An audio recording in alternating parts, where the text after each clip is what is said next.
பிஸ்மில்லாஹிர் ரஹ்மானிர் ரஹீம். சூரா அல் பக்ரா 61வது ஆயத்திலிருந்து துவங்குகின்றேன். அளவற்ற அருளாளன் நிகரற்ற அன்புடையோனுமாகிய அல்லாவின் திருநாமத்தால் ஓதுகின்றேன். இன்னும் மூசாவே, ஒரே விதமான உணவை நாங்கள் சகிக்க மாட்டோம்.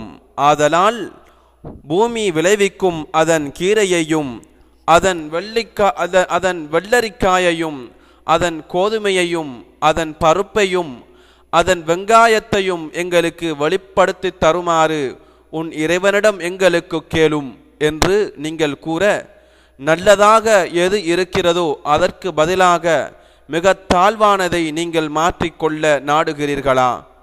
நீங்கள் ஏதேனும் ஒரு பட்டணத்தில் இறங்கிவிடுங்கள், அங்கு நீங்கள் கேட்பது நிச்சயமாக உங்களுக்கு கிடைக்கும் என்று அவர் கூறினார். வறுமையும் இழிவும் அவர்கள் மீது சாட்டப்பட்டு விட்டன. மேலும் அல்லாவின் கோபத்திற்கும் அவர்கள் ஆளானார்கள். இது ஏனென்றால் திடமாகவே அவர்கள் அல்லாவின் வசனங்களை நிராகரித்தும் அநியாயமாக அவர்கள் நபிமார்களை கொலை செய்து வந்ததும் தான்.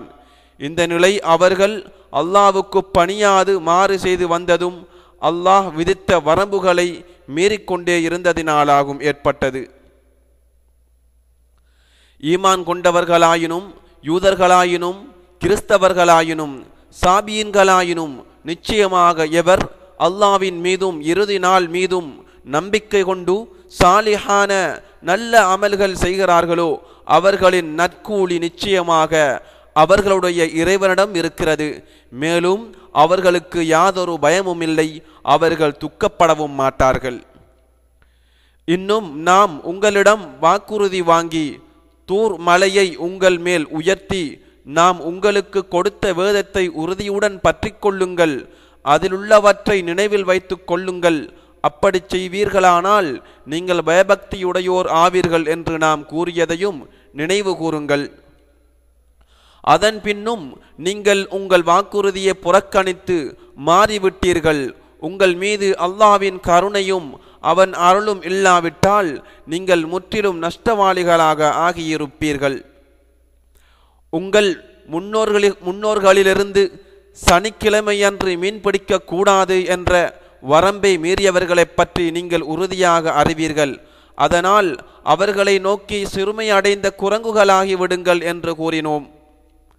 இன்னும் நாம் இதனை அக்காலத்தில் உள்ளவர்களுக்கும் அதற்கு பின் வரக்கூடியவர்களுக்கும் படிப்பினையாகவும் பயபக்தி உடையவர்களுக்கு நல்ல உபதேசமாகவும் ஆக்கினோம்.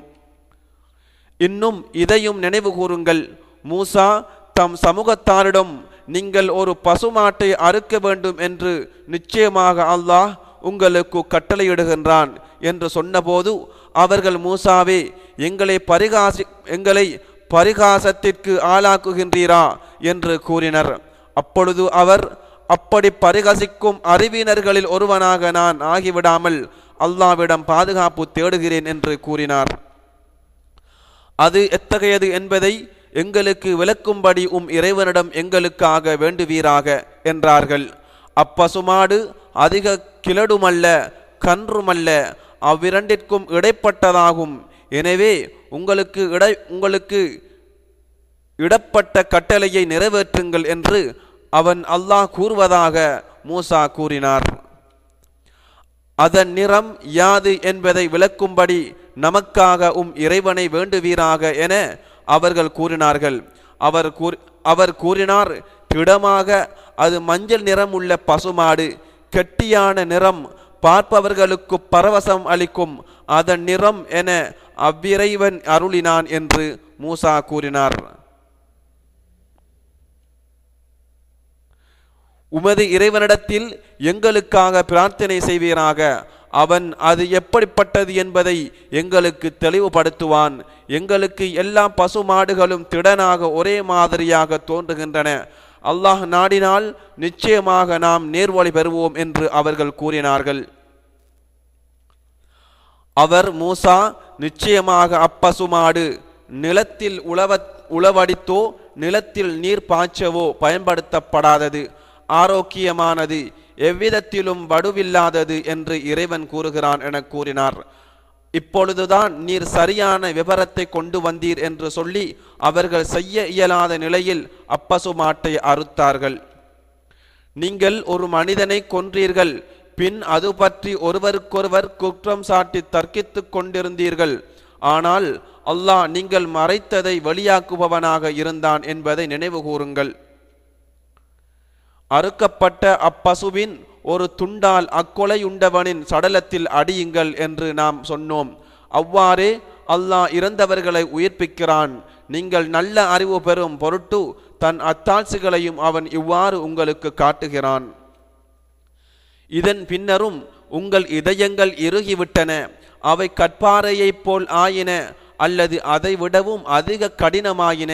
ஏனெனில் திடமாக கற்பாறைகள் சிலவற்றிலிருந்து ஆறுகள் ஒளித்தோடுவதுண்டு, இன்னும் சில பிளவுபட்டு திடமாக அவற்றினின்று தண்ணீர் வெளிப்படக்கூடியதும் உண்டு. இன்னும் திடமாக அல்லாவின் மீதுள்ள அச்சத்தால் சில கற்பாறைகள் உருண்டு விழக்கூடியவையும் உண்டு. மேலும் அல்லாஹ் நீங்கள் செய்து வருவது பற்றி கவனிக்காமலில்லை. முஸ்லிம்களே, இவர்கள் யூதர்கள் உங்களுக்காக நம்பிக்கை கொள்வார்கள் என்று ஆசை வைக்கின்றீர்களா? இவர்களில் ஒரு சாரார் இறைவாக்கை கேட்டு அதை விளங்கிக் கொண்ட பின்னர் தெரிந்து கொண்டே அதை மாற்றிவிட்டார்கள். மேலும் அவர்கள் ஈமான் கொண்டவர்களை சந்திக்கும் போது நாங்களும் ஈமான் கொண்டிருக்கிறோம் என்று சொல்கிறார்கள். ஆனால் அவர்களுள் சிலருடன் தனித்திடும் போது உங்கள் இறைவன் முன் உங்களுக்கு எதிராக அவர்கள் வாதாடுவதற்காக அல்லாஹ் உங்களுக்கு அறிவித்து தந்த தவ்ராத்தை அவர்களுக்கு எடுத்துச் சொல்கிறீர்களா? இதை நீங்கள் உணரமாட்டீர்களா என்று யூதர்கள் சிலர் கூறுகின்றனர். அவர்கள் மறைத்து வைப்பதையும் அவர்கள் வெளிப்படுத்துவதையும் நிச்சயமாக அல்லாஹ் நன்கறிவான் என்பதை அவர்கள் அறிய மாட்டார்களா? மேலும் அவர்களில் எழுத்தறிவில்லாதோரும் இருக்கின்றனர். கட்டுக்கதைகளை அறிந்து வைத்திருக்கிறார்களே தவிர வேதத்தை அறிந்து வைத்திருக்கவில்லை. மேலும் அவர்கள் ஆதாரமற்ற கற்பனை செய்வோர்களாக அன்றி வேறில்லை. அற்ப கிரயத்தை பெறுவதற்காக தம் கரங்களாலே நூலை எழுதி வைத்து கொண்டு பின்னர் அது அல்லாவிடமிருந்து வந்தது என்று கூறுகிறார்களே, அவர்களுக்கு கேடுதான். அவர்களுடைய கைகள் இவ்வாறு எழுதியதற்காகவும் அவர்களுக்கு கேடுதான். அதிலிருந்து அவர்கள் ஈட்டும் சம்பாத்தியத்திற்காகவும் அவர்களுக்கு கேடுதான். ஒரு சில நாட்கள் தவிர எங்களை நரக நெருப்பு தீண்டாது என்று அவர்கள் கூறுகிறார்கள். அல்லாஹ்விடமிருந்து அப்படி ஏதேனும் உறுதிமொழி பெற்றிருக்கின்றீர்களா? அப்படியாயின் அல்லாஹ் தன் உறுதிமொழிக்கு மாற்றம் செய்யவே மாட்டான். அல்லது நீங்கள் அறியாததை அல்லாஹ் சொன்னதாக இட்டுக்கட்டி கூறுகின்றீர்களா என்று நபியே அந்த யூதர்களிடம் நீர் கேளும். அப்படியல்ல, எவர் தீமையை சம்பாதித்து அந்த குற்றம் அவரை சூழ்ந்து கொள்கிறதோ அத்தகையோர் நரகவாசிகளே, அவர்கள் அந்த நரகத்தில் என்றென்றும் இருப்பார்கள்.